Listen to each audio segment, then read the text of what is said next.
Well, the next speaker I have the great honor to introduce is coming from the Philippines. He has taken the trouble to travel via Sweden on his way to the United States, and we are extremely happy about this. Mr. Gerardo Borromeo, please welcome up on stage. Is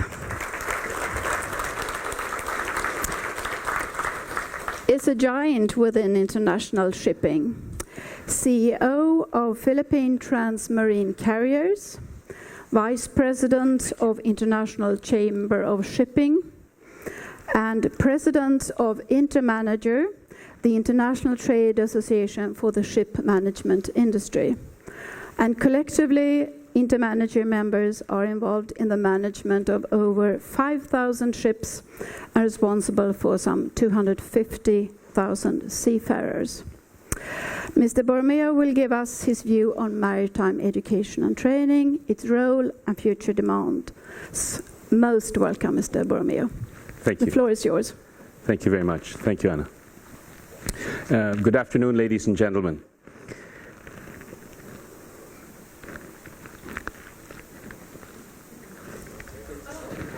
Just to switch there we go.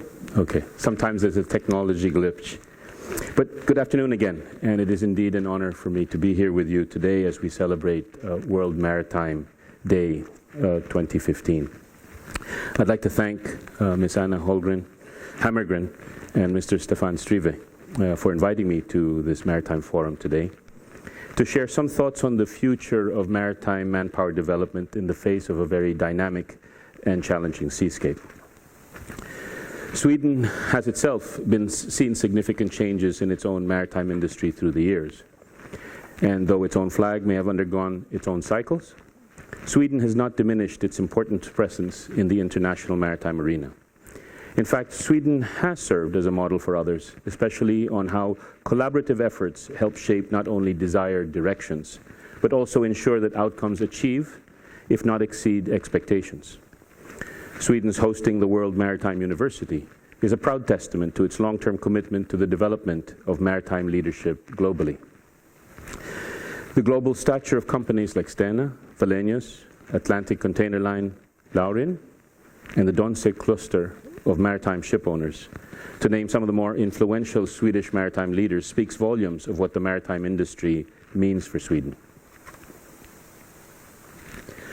Sweden's contribution to the global shipping industry reinforces the thinking that through a determined and dedicated effort across all stakeholders with regular review, effective results on a sustained basis can be seen and enjoyed.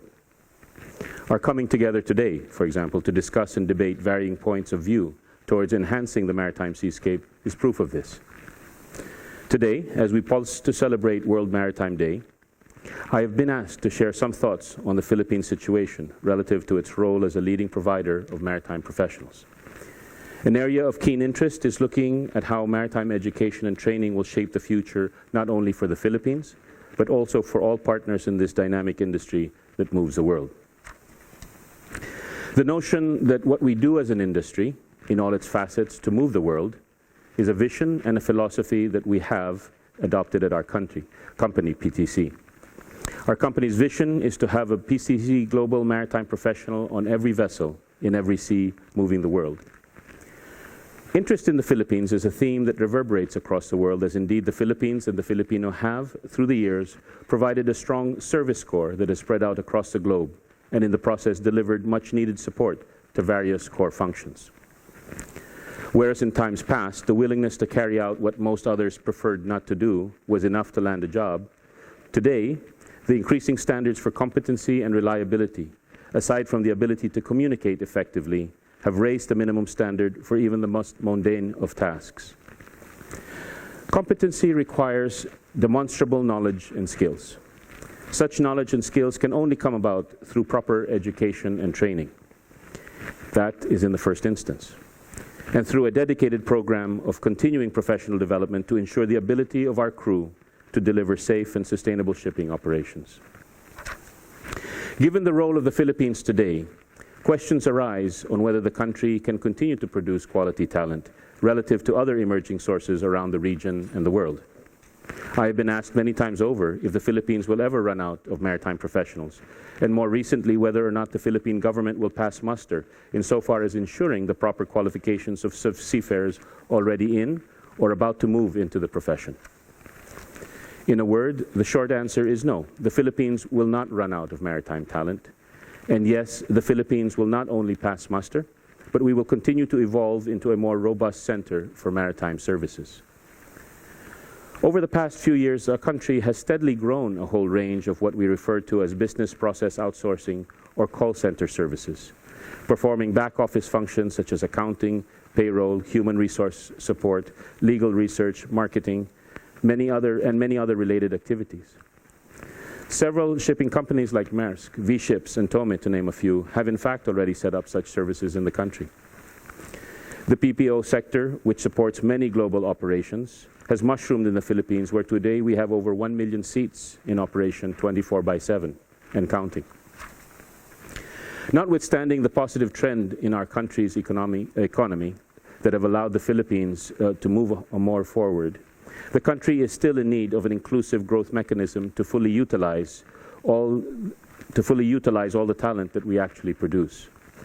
Providing a means for inclusive growth is an important objective that will be achieved over a period of time. Our current population, for example, stands at 100 million people, growing at 2 million new Filipinos yearly. And by 2050, we expect to top 150 million people. Each year, there are more than 1 million entrants to our labor force. In the immediate term, the question that most lingers with many, especially if one mentions the growth of our services sector, maritime included, is how will the Philippines carry on? For the foreseeable future, at least through 2030, given our expected growth in population, we will continue to promote the Filipino diaspora. It is the Filipino's sole desire to help his or her family that drives our diaspora, and the willingness to take on the risks of working in far-flung corners of the globe, in harsh conditions, away from the comforts of home and the security and safety of family. And it is this intense desire to provide for their families at all costs that has made our own people resilient and has earned them the distinction of being renowned from all sectors as to their abilities and service orientation.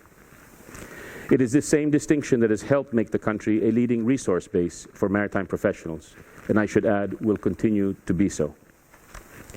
In a nutshell, the key characteristics that make a Filipino a sought-after service provider emanates from their impetus to work, driven by heart, mind, and soul, complemented by an ability to adapt and be flexible, tied to a conscience that imbues the spirit of loyalty and dedication. It is a formula embedded in the DNA that has allowed and will continue to allow Filipino seafarers, and for that matter any Filipino professional, to continue to serve with distinction. And even amidst the challenges of an ever-increasing set of operating standards, the resiliency of the Filipino seafarer has proven itself many times over. Although questions have been raised on the documentary evidence of Filipino maritime professionals, actual anecdotal evidence of their seamanship, capability, trust, and loyalty is real and sustainable. It is in this context that I would like to take a few minutes more to outline directionally where the Philippines is headed. In terms of our maritime seascape, perhaps the most interesting and important development since 2013 is the coming to the fore of ANCLA, or Anchor, the Maritime Party of the Philippines, a political party representing all sectors of our maritime industry and the voice of the industry in our halls of Congress, our House of Representatives. A unique feature of our 1987 Constitution is a provision creating sectoral representation to the extent of 20% of all current congressional seats in our lower house. And instead of just representing a certain geographic district, sectoral party congressmen are effectively national representatives, and this is what ANCLA, the Maritime Party, is. ANCLA today represents several interest groups that make up the industry. Over 1 million registered seafarers, a domestic industry with over 10,000 registered vessels, an international fleet and the flag registry of the country, a shipbuilding sector that has produced enough tonnage to qualify as the 4th largest in the world, albeit a far 4th to Japan, but whose total output in Q1 of 2015 put them at the top of the order globally, and all other maritime service providers that make up the Philippine Maritime Cluster. Congressman Manalo, who is chairman of the Maritime Party, has not only engaged local stakeholders, but has made his presence felt internationally, visiting Filipinos on cruise and cargo vessels, engaging IMO Secretary General Sekimizu on various important maritime issues, including the enhancement of domestic shipping safety considerations, and has met several times with the P&I clubs who have a keen interest on the health and well-being of Filipino seafarers. He has been to Washington to meet U.S. Maritime Administration officials, as well as U.S. congressional leaders, to discuss important matters that impact U.S. and Philippine maritime affairs, particularly the need to ensure freedom of navigation for all parties in our regional waters. He has spoken at the Center for Strategic and International Studies, an influential Washington-based think tank, on Philippine global maritime affairs, where he discussed the importance of quality maritime education and training as a cornerstone for future maritime professionals. Let me emphasize this point on education and training by sharing with you just how our company has developed an important platform to guide our future. We have at any one time around 18,000 crew on board our principal vessels around the world.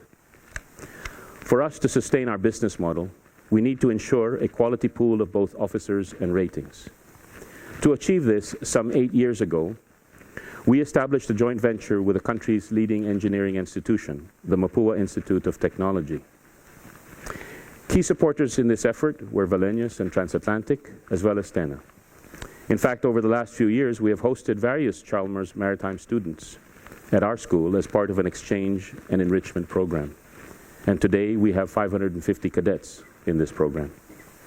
More recently, we started piloting with our own Department of Education maritime high schools in 3 different locations as part of government's switch to a K-12 system of education. There is really only one way to succeed in shipping, and that is to take a long-term view. In taking such a view, one will have to have an important program for the development of talent.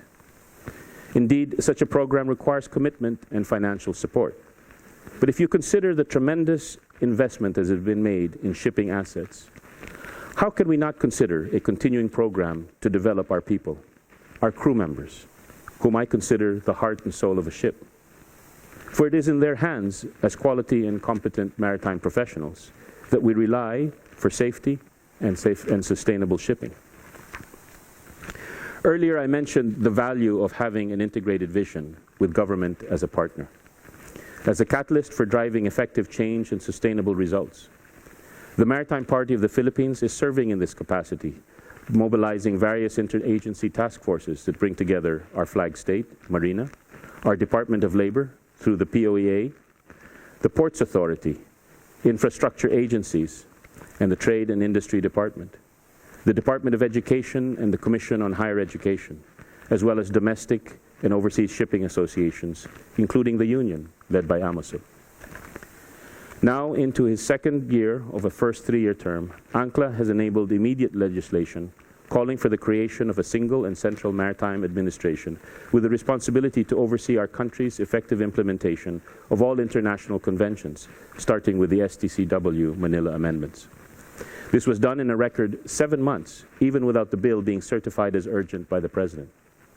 His second effort was the passage into law, enabling the promotion of the marine engineering and naval architecture discipline to help build a stronger base of skill sets in support of shipbuilding and repair, as well as competent skill sets needed to improve the local classification and audited services system. A third effort was the support and the modification of our cabotage provisions, enabling co-loading opportunities for foreign flag vessels, calling between local ports, a move designed to generate more cost-efficient cargo services within the country. This has also now become law. A fourth and latest effort, which is highly anticipated to come into law, is an anti-ambulance chasing bill developed to mitigate the upfront threat of frivolous decisions undermining the judicial process. Consider 4 laws passed in one term by a first-term representative. The Maritime Party has indeed become the voice and partner of the maritime industry in our government. Beyond this, ANCLA has set its sights on the following maritime agenda. First, a continuing reorganization and strengthening of the maritime administration across the following disciplines: ship registration and classification, seafarer competency, and policy development enabling more effective maritime cluster development. Secondly, incentivizing the domestic shipping industry, improving its overall safety record, providing a platform for the cost-effective transport of goods, and the creation of an international standard training platform to increase the availability of competent cadets.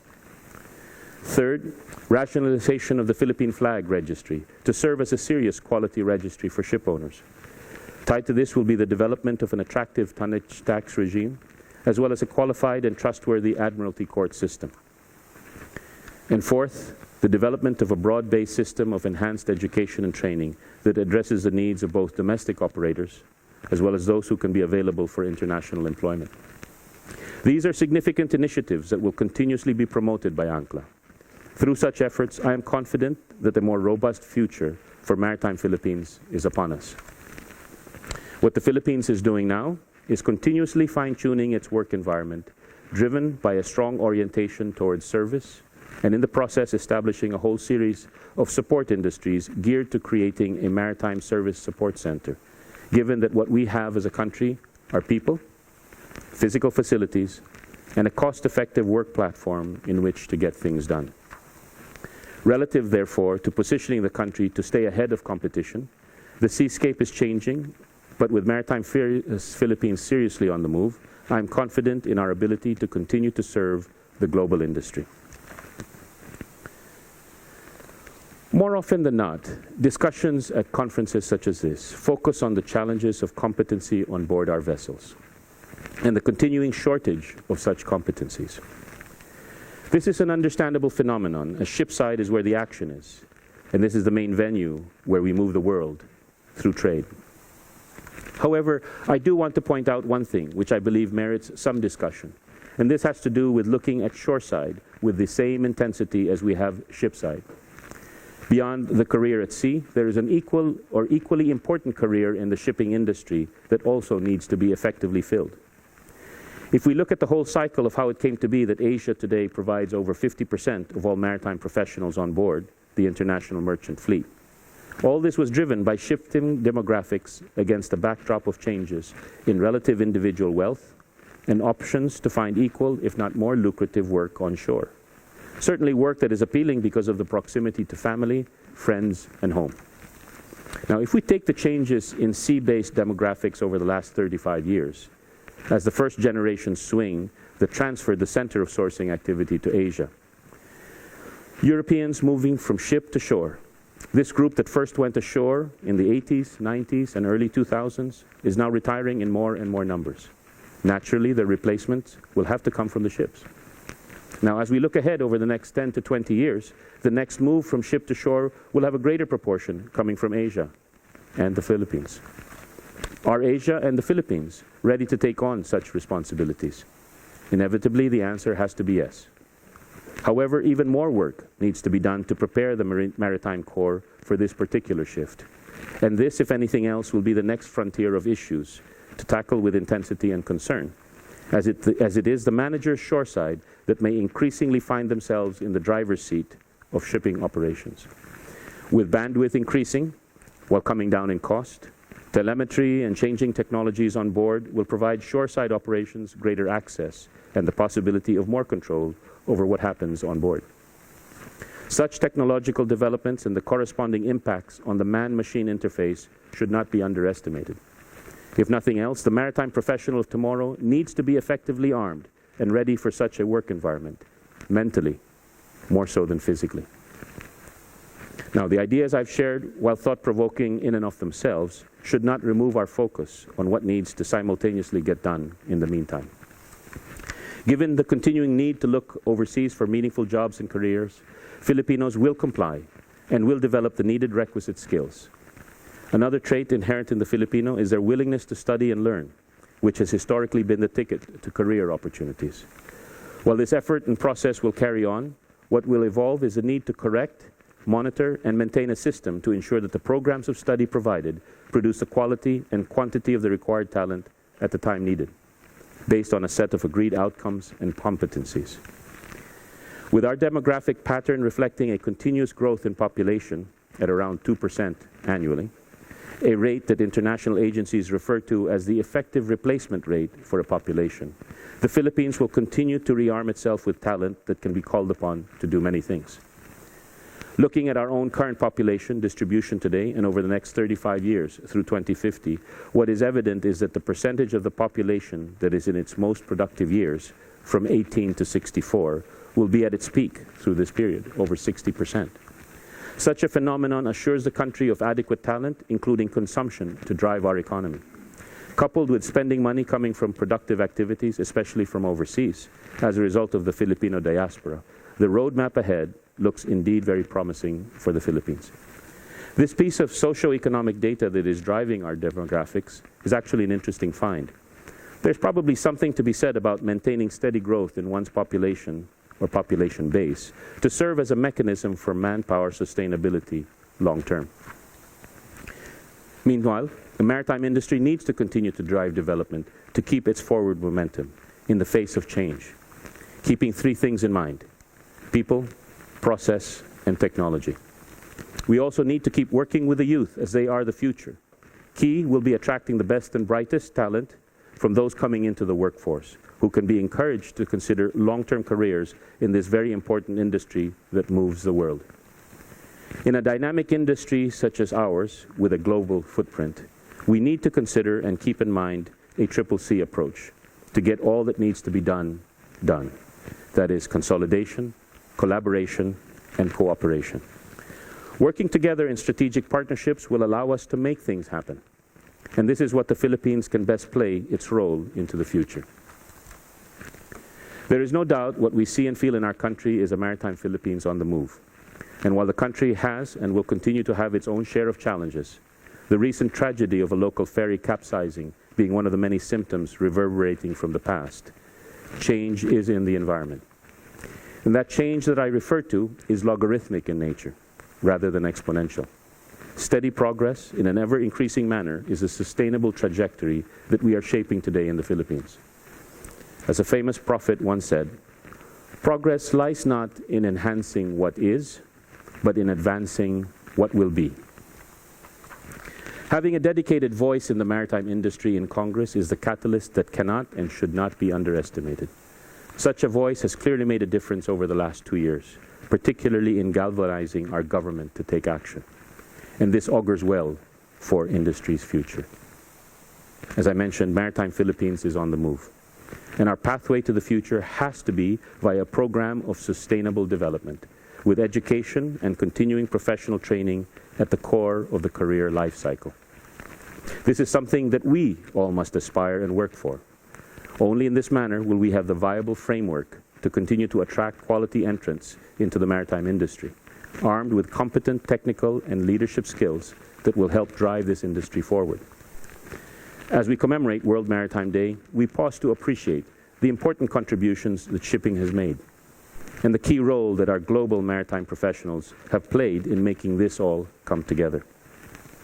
Finally, we celebrate the value that this industry brings the world as a catalyst that generates economic growth, cognizant of the need to achieve responsible industry governance and therefore address the many maritime challenges that each country faces, the Philippines not being an exception.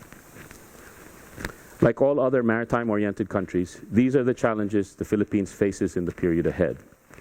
And it is these challenges that the country has committed itself to effectively address well into the future. Thank you very much.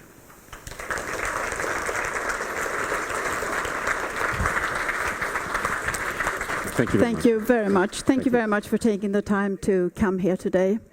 And I know that you are in a hurry back to the airport, but this is a small gift from us, and I have strong reasons to believe that this is something that you are really interested in. Thank you very much. Thank you. Thank you. Thank you very much. Thank you.